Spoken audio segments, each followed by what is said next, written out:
Yeah, in today's class, what I have taken? I have taken Maya Angelou. Maya Angelo का एक बहुत important poem है जो post colonial perspective specially gender studies से related है। उस पोयम को आज हम कवर करेंगे।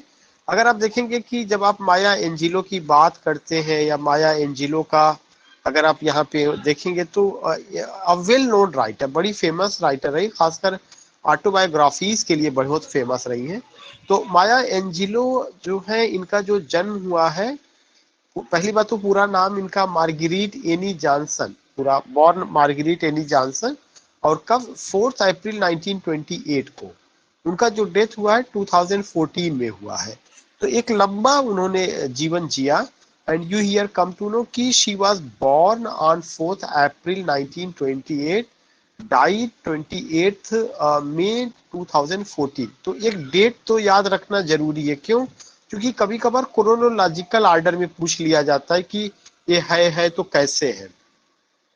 was an American memoirist popular poet, American memoirist रही है। एक चीज ये ध्यान में रखना, she belongs to America, popular poet and civil rights activist. She published 7 autobiographies. वो अगर सबसे ज्यादा फेमस है तो किसके लिए? 7 ऑटोबायोग्राफीज के लिए। She publish 7 autobiographies, 3 books of essays, several books of poetry and is credited with a list of pledge.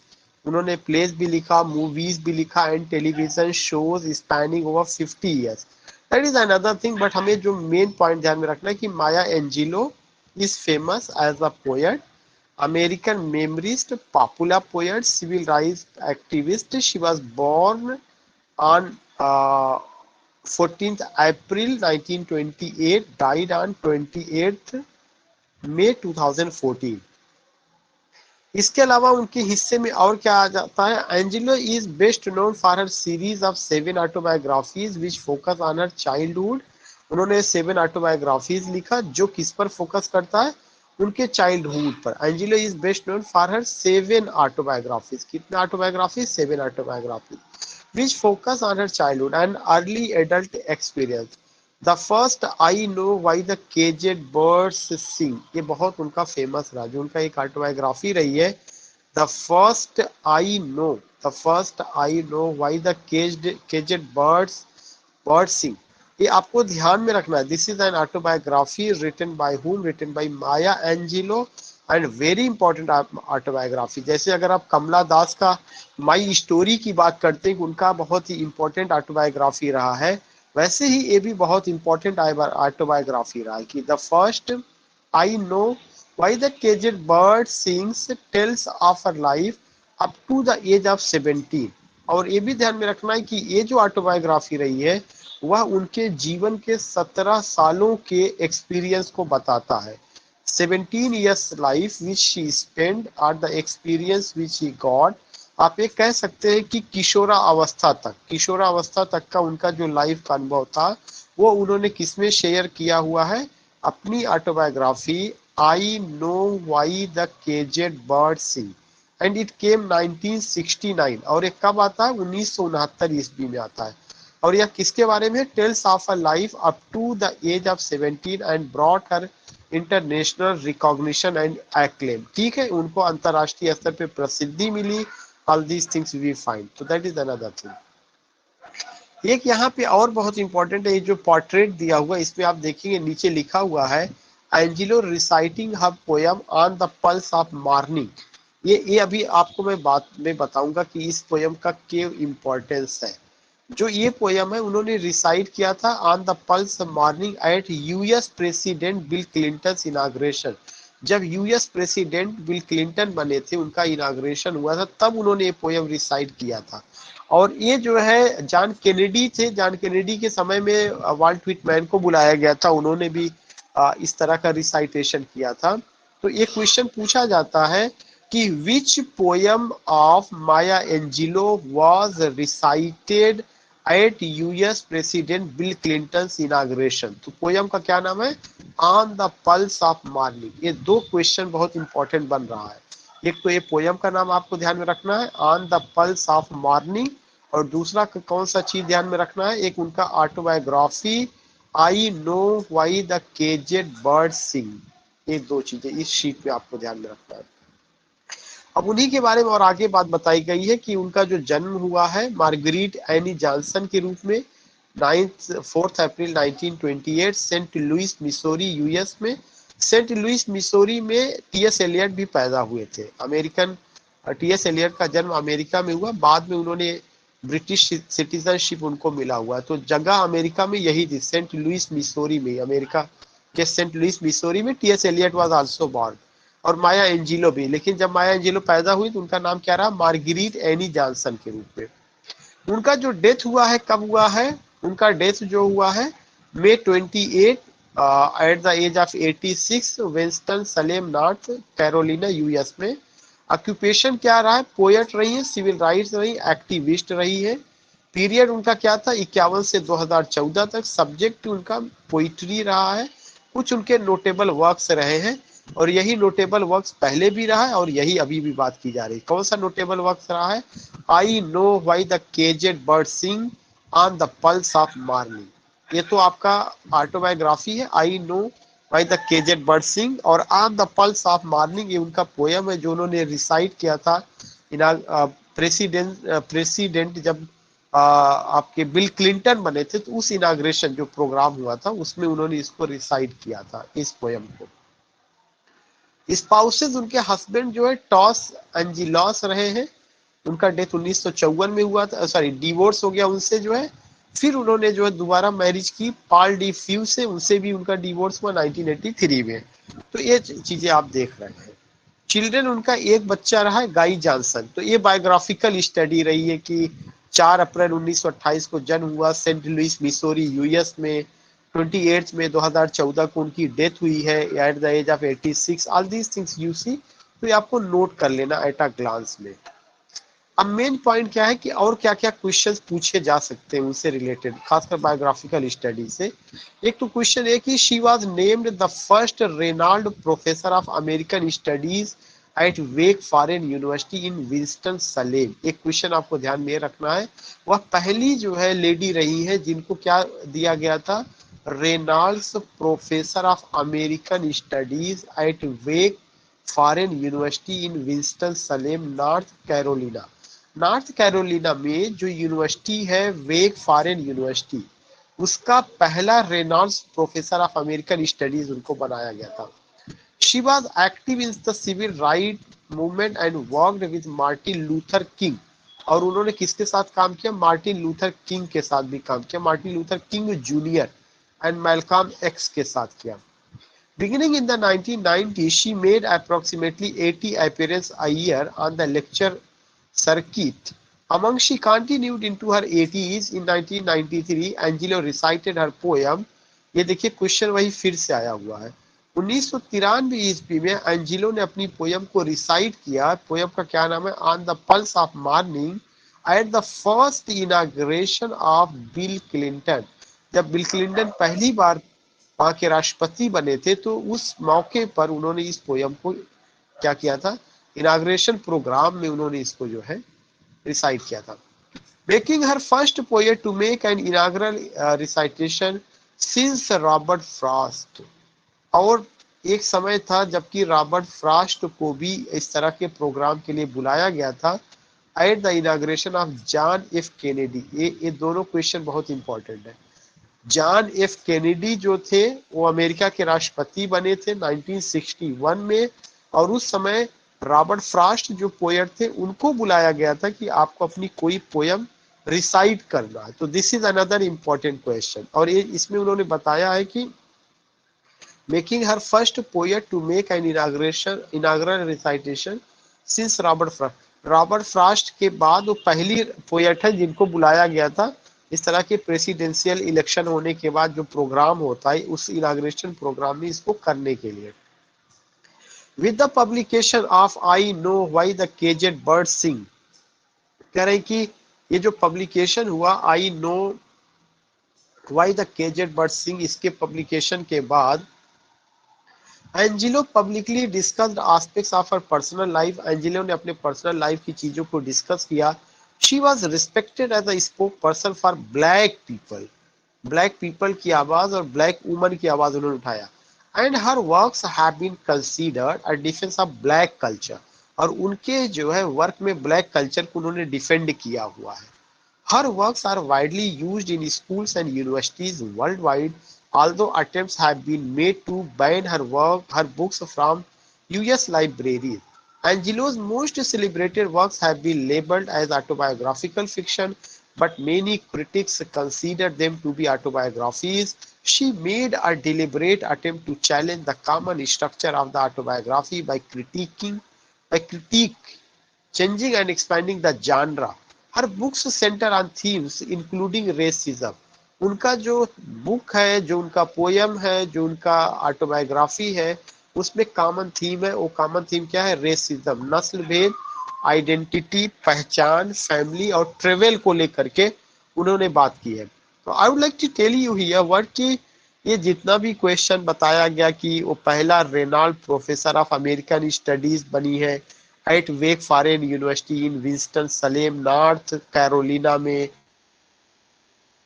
King Luther King junior के साथ, मार्टिन लूथर किंग जूनियर से साथ काम किया, मेलकॉम यक्स के साथ काम किया। ये तो कॉमन पॉइंट्स है, लेकिन जो मोस्ट सिग्निफिकेंट पॉइंट है वो बार बार यही आ रहा है कि on the pulse of morning जो उनका पोयम है, she recited it in 1993 inauguration programme of Bill Clinton, और ऐसा करने वाली रॉबर्ट फ्रॉस्ट के बाद वो पहली जो है शख्सियत रही है। रॉबर्ट फ्रॉस्ट ने ये काम किसके समय में किया था? जॉन एफ कैनेडी के समय में किया था 1961 में। उनका जो ऑटोबायोग्राफी है I know why the caged bird sing से बहुत पॉपुलर हुआ और इनको जो है वर्ल्ड वाइड ने फेम एक्लेम इससे मिला। उनके वर्क का जो थीम है रेसिज्म है, आइडेंटिटी है, फैमिली है एंड ट्रेवल है। अब एक क्रोनोलॉजी आपको देखने को मिलेगा। उस क्रोनोलॉजी में है कि I know why the caged bird sing 1969 में आई है और अप टू 1944 एज, मतलब ये 1944 तक की उनकी लाइफ का जिक्र करती है। 44 का मतलब कि 17 साल की उम्र तक का उसमें किया गया है। दूसरा उनकी ऑटोबायोग्राफी है gather together in my name, gather together in my name, ये 1974 में आई है और ये 1944 से 48 तक की उनकी लाइफ का जिक्र किया गया है। तीसरी ऑटोबायोग्राफी है सिंजिन एंड स्विंजिन एंड गेटिंग मेरी लाइक क्रिसमस, 1976 में आई है। 1949 से 55 तक उनके जीवन को इसमें दर्शाया गया है। The heart of a woman 1981 में आई है। 1957 से 62 तक का के उनके जीवन का जिक्र किया गया है। All God's children need travelling shoes 1986 में आई है और इसमें जो जिक्र किया गया 62 से लेकर 65 तक जिक्र किया गया है। A song flung upon to heaven 2002 में आई है। 1965 से 68 तक का जिक्र किया गया है। मॉम मी मॉम 2013 में आई है और आप ये समझ सकते हैं कि ये लास्ट टाइम तक का उनका जिक्र किया गया है क्योंकि 2014 में उनकी डेथ हो गई थी। तो ये ऑटोबायोग्राफीज आपको ध्यान में रखना है और खास करके पहला वाला बहुत इंपॉर्टेंट रहा है। अब उसके बाद आज का जो उनका एक बहुत इंपॉर्टेंट पोयम है वो पोयम है वुमन वर्क करके। जो वुमन वर्क माया एंजिलो का एक पोयम है जो यूनिवर्सिटीज में और डिग्री कॉलेजेस में भी प्रिस्क्राइब्ड है सिलेबस में, उसको लेकर के आपको बात करनी क्या दिखाया गया है। Woman work was written by American poet, American poet किसके द्वारा लिखा गया? माया एंजिलो के द्वारा, and first published in 1978 collection. ये पहली बार 1978 कलेक्शन में पब्लिश हुआ और उस कलेक्शन का क्या नाम था? And still rise. ये दो क्वेश्चन बन रहा है। सबसे पहला कि वुमन वर्क ये किसका पोयम है? माया एंजिलो का। कहाँ की है? अमेरिका की है। और ये जो है पहली बार कब पब्लिश हुआ? 1978 में पब्लिश हुआ है। और जब ये पब्लिश हुआ तो उनका एक पोएटिक कलेक्शन था and still I rise. The speaker implied to be a black woman talks about all the work she has to do। और जो स्पीकर है वो अपने आप को ब्लैक वुमन के रूप में प्रेजेंट करती है और यह बताती कि उसको क्या क्या बीइंग अ वुमन और बीइंग अ ब्लैक वुमन उसको क्या क्या काम करना पड़ता है। Talks about all the work she has to do, everything करना पड़ता है। कौन सा चीज? Cooking, cleaning, caring for the children, picking cotton, cutting sugar cane.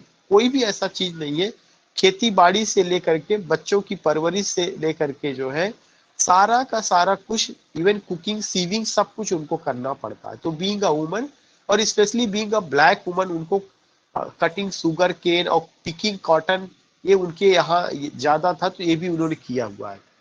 In referencing both domestic duties and the history of slavement, enslavement, उन्होंने इस poem में दो चीजें बताई हुई है। एक तो सबसे पहला उन्होंने बताया कि डोमेस्टिक ड्यूटीज क्या है।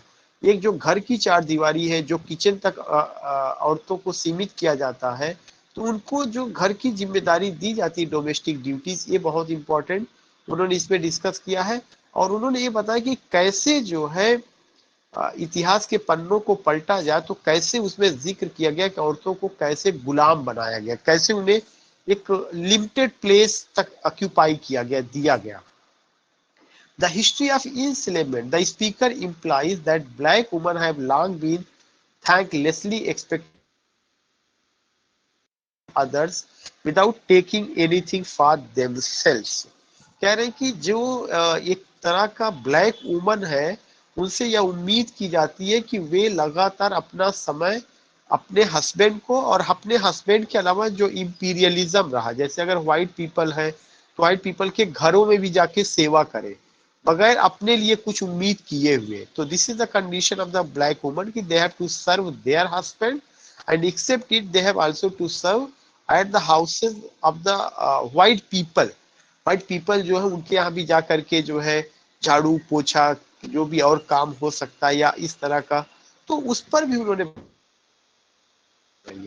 implies that black women have long been thanklessly expected to devote their time and energy to others without taking anything for themselves. Ultimately, the speaker can only find rest and a sense of freedom by taking in the beauty of the natural world, the one thing that can call her own। उन्होंने बताया कि कहीं कोई भी चीज ऐसा नहीं, बल्कि the one thing that she can call her own, कोई ऐसी चीज नहीं है जिसको ब्लैक वुमन ये कहे कि ये हमारी है या हमारे लिए है। This is a very significant point. एक तो उन्होंने क्या किया गया है, they have been, you can say कि they have been said that you have to just pass your life within the boundary wall. और वह बाउंड्री वॉल कौन सा, वो जो चार दीवारी है वहीं तक। दूसरा सबसे बड़ा चीज है कि the one thing that she can call her own, कोई भी चीज उनको ये नहीं मिला जिससे वे अपना कहे कि ये उनका है, ये उनकी मर्जी से चीजें चल रही है और अपनी मर्जी से वो ये सारा काम कर रही, नो नॉट एट ऑल। बल्कि उनको जो चीजें मिली हुई है वो क्या है, सारा का सारा चीज जो इंस्लेवमेंट है, this things we see. Woman work समेत the speaker lists out the many chores she has on her plate. जो स्पीकर है वो बहुत सारी चीजों को प्रेजेंट करता है, दिखाता है। She has to care for the kids, उसको किड्स को केयर करना पड़ता है। पैच द क्लॉथ, जो क्लॉथ वगैरह कहीं पर फटा है उसको पैचिंग करना पड़ता है। क्लीन द फ्लोर, फ्लोर को साफ करना पड़ता है। And the shop for the food, और उनको साथ ही साथ जो है घर के लिए जो अन्न की व्यवस्था करनी है उसके लिए भी दुकान पे जाना पड़ता है, शॉपिंग करनी पड़ती है फूड वगैरह के पर्पज से। So these things you find, उन्होंने ऐसा लगा है कि जैसे यही उनका डेली रूटीन है। डेली रूटीन क्या है, cleaning, sewing, patching the cloth, cleaning the floor, shop for the food and also caring for the kids. जो है ये उनका डेली रूटीन, यही जीवन का उनका रूटीन है, nothing else. After all that she has to cook, इन सब के बावजूद, इतना करने के बावजूद कि क्लीनिंग हो गया, सीविंग हो गया, शॉप फॉर द फूड, इसके बाद उन्होंने कुकिंग का भी काम करना है। Change the baby diaper, baby का डाइपर चेंज करना है। Feed the people who are visiting, जो मेहमान घर में आए उनका आवभगत करना, उनका स्वागत करना। बहुत ही उन्होंने क्या किया है, एक उन चीजों को रखा हुआ जो डे टू डे लाइफ में we see in our houses या in our day to day life which we see, कि व्हाट वुमेन डू, औरतों को क्या काम दिया गया, बहुत अच्छे ढंग से उन्होंने यहाँ पे प्रेजेंट किया हुआ है। फिर उसका जो समरी है उन्होंने बताया कि the speaker list out the many chores she has on her plate. She has to care for the kids, patch the clothes, clean the floor, shop for the food. इसके अलावा she has to cook, change the babies diaper, feed the people who are visiting, tend to the garden, और जो समय बचा तो garden में भी जा करके जो है थोड़ा बहुत उसको मेंटेन करना है। आयरन द शर्ट, कपड़ा भी प्रेस करना है। गेट द किड्स ड्रेस्ड, जो बच्चे उनके ड्रेस को जो है सही से जो है क्या करना रखना है, और जो समय बचा तो खेत में जाकर के शुगर केन को काम करना, क्लीन अप द हट, और हट वगैरह जो है उसकी साफ सफाई करनी, शी इज लिविंग जहाँ पे हो रही, check on the people who are sick, ये भी देखना कौन घर में बीमार है, और कॉटन का ये पूरा ब्लैक वुमन के जो ड्यूटीज है उस ड्यूटीज का उन्होंने खाका पेश किया है, और ये ऐसी ड्यूटीज है जो अनपेड वर्क है, इसके करने से उनको कोई पैसा नहीं मिलने वाला है।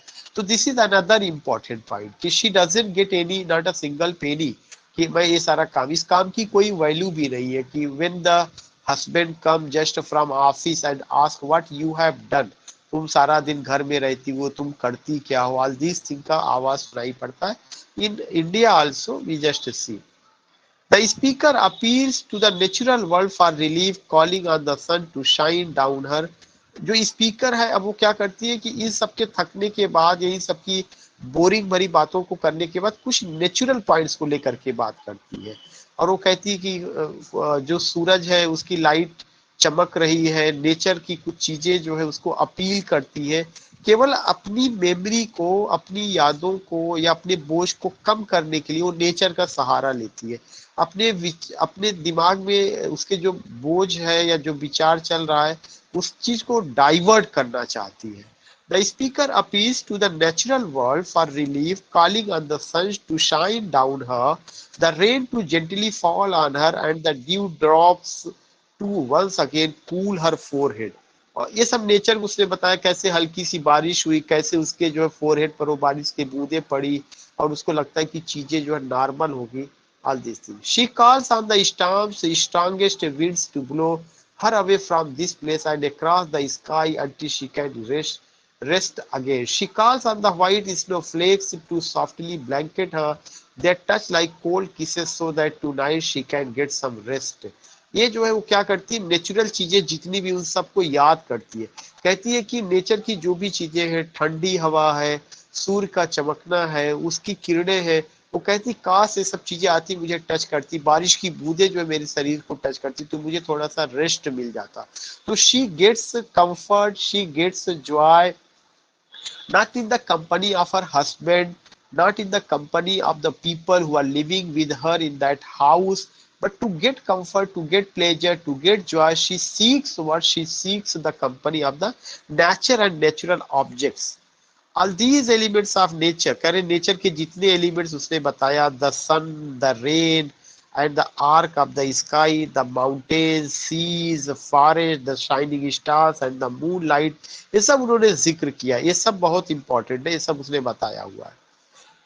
फिर आगे उन्होंने एक थोड़ा सा ये डिस्कस करने के लिए कि उमर वर्क डिस्क्राइब्स, अब जो बातें वही यहाँ पर भी, अलग से कुछ नहीं, woman work describes the pressure that woman and black woman in particular face to work and care for the people, वही सारी बातें। The speaker must cook, speaker कहती है उसको कुकिंग का काम करना पड़ता है, क्लीनिंग का काम करना पड़ता है, कॉटन को पिक करना पड़ता है, शुगर केन को कट करना पड़ता है, और हर आदमी का care and take care of everyone around her, और उसके घर में जो लोग भी हैं, बूढ़े बड़े जो लोग भी हैं, उन सबको केयरिंग करना पड़ता है। Finding brief respite only in the freedom offered by the natural world, और थोड़ा बहुत उस मिलता है तो वह कहाँ पर, नेचुरल वर्ल्ड में। She gets freedom only in natural world. जो निर्मित दुनिया है, मानव के द्वारा जो बनाई गई दुनिया है, जो नियम और कानून है, वो केवल उसके लिए बंदिशें हैं, ना कि वहां पे उसको कोई फ्रीडम का एहसास होता है। Through the speaker's experience, the poem illustrates the way that society's relentless demands on black women's time। कह रहे कि इस पोयम के माध्यम से ये बताना चाहती है कि ब्लैक वुमन से समाज क्या उम्मीद करता है, उससे क्या टाइम मांगता है, क्या एनर्जी मांगता है। वो उसके लिए, उसके अपने लिए कोई समय नहीं है, उसके उसकी अपनी एनर्जी अपने लिए नहीं खर्च होगी, बल्कि वह सारा चीज, black woman's time energy can leave them with little if anything to call their own. This is a very significant point. The speaker begins by listing out a series of domestic chores that have traditionally fall to women, like caring for children, cooking, cleaning, before transitioning to detail that specifically evoke slavery। और even इतना ही नहीं बताया, उन्होंने बताया कि ये सब slavery का एक तरीका है। एक वुमन को स्लेवरी का मतलब ये नहीं कि किसी के अंडर में आप काम कर रहे हैं। स्लेवरी का मतलब ये भी है कि आपको अपनी मर्जी से अपने टाइम को खर्च करने की इजाजत नहीं है। आपको कुछ भी करना है तो आपको एक मुंह ताकना है। किसका मुंह ताकना है? हस्बैंड का मुंह ताकना है। घर में जो और दो जो मर्द है, जो आप कह सकते हैं कि जिम्मेदार है, इस देश से कि आप घर से बाहर जाइए, तब आप घर से बाहर जाइए, तो वो बड़ा वो बात बताती कि ब्लैक वुमन के ऊपर इतना वर्क का बर्डन है और उसका टाइम उसके लिए अपने खुद के लिए नहीं है, कोई उसके पास चॉइस नहीं, कोई फ्रीडम नहीं है।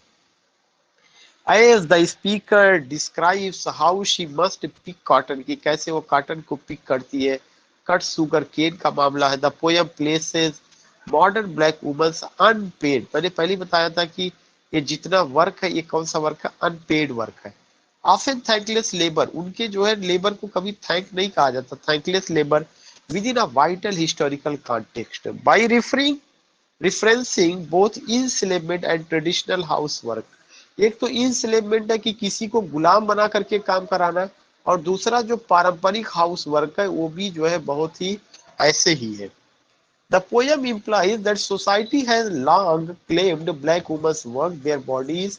सोसाइटी ने हमेशा ब्लैक वुमन के वर्क को चाहा है, उनके शरीर को चाहा है, शरीर का मतलब शोषण किया है, एंड देयर वेरी लाइव्स, और उनकी लाइव्स को अपने ढंग से उन्होंने ले लिया है, जो चाहते हैं वैसा चाहते को। Indeed, the speaker seems to sacrifice her own needs and desires। और वो बताती है कि जो भी ब्लैक वुमन है उसको अपनी इच्छाओं का बलिदान करना पड़ता है। सैक्रिफाइस हर ओन नीड्स, उसकी जो जरूरतें हैं, जो उसकी डिजायर है, उसको बलिदान करना पड़ता है। Even as she must always see about the sick, और साथ ही साथ उनको घर में जो बीमार लोग हैं उनकी सेवा करनी पड़ती है। अबाउट द सिक, कुक करना पड़ता है, कंपनी देनी पड़ती है, टेंड चिल्ड्रन, चिल्ड्रन को टेंड करना पड़ता है, मीन्स उनको पालन पोषण करना पड़ता है। All of her time is filled with other people's demand, उसका जो पूरा समय है वो केवल दूसरे लोगों की डिमांड के अनुसार चलता है, उसकी अपनी कोई डिमांड नहीं है। And the poem further suggest that this labour is never ending, और यह जो परिश्रम है कभी भी खत्म होने वाला नहीं। जब तक वह धरती पर रहेगी और धरती या दुनिया को छोड़कर चली नहीं जाएगी, तब तक यह परिश्रम खत्म होने वाला नहीं है। The speaker's life is a constant series of things she is got to do. In the end, all that she can call her own is the fleeting beauty of nature। जो नेचर का fleeting beauty है वही उसके नसीब में आता है। वह कौन सा नेचर का ब्यूटी है? वह रेन को देखती है, सन को देखती है, व्यू को देखती है, माउंटेन, जो भी चीजें रहा है, जितना भी चीजें वहां पे, इन्हीं सबको देखती, इन्हीं से बात करती है, इन्हीं से उसको प्लेजर मिलता है, यही इन्हीं से उनको कंफर्ट मिलता है। इंसान के रूप में, चाहे उसका हस्बैंड हो, चाहे भाई हो, चाहे घर के और मेंबर्स हो, वो उसकी तवज्जो नहीं करते, नहीं चाहते। उसकी भी अपनी डिजायर्स है, नीड है, एक्सपेक्टेशंस है, फीलिंग्स है, वो सब चीजों को उस पर भी कुछ गौर किया जाए। No, not at all. None of which expect anything from her. In the end, the poem paints a picture of the endless grueling labor that black women have done and continue to do for others। black women ने लगातार काम किया और उनको जो है दूसरों के लिए करना पड़ता है, and which is all too often ignored or minimized by the rest of the society। और उनके काम को समाज के द्वारा हमेशा जो है नजरअंदाज किया गया, कोई महत्व नहीं दिया गया, because it's not the paid work, unpaid work है। और ये भी स्लेवरी का दूसरा रूप है कि आपको अपना समय आपके अनुसार नहीं खर्च करना है, बल्कि घर के जो मर्द है उनके अनुसार, आपको अपने अनुसार घर से बाहर नहीं जाना है, जो घर के मर्द है उनकी इच्छा पर आपको डिपेंड करना। These things you see. So I think I have done. Now you enjoyed it, and today we have who? Manvi, we have Rima, we have Kumar ji, Shivam ji, Shweta, Sadhana, and Ira. ठीक है, joining this session and giving your valuable and precious time. And you can just send your feedback, what I'm getting. Iram, thank you, sir. Sadhana, thank you. Rima, thank you. Manvi, thank you. Shweta, thank you. Okay, thanks to all of you. Thanks to all of you. Thanks for giving your beautiful company. Okay.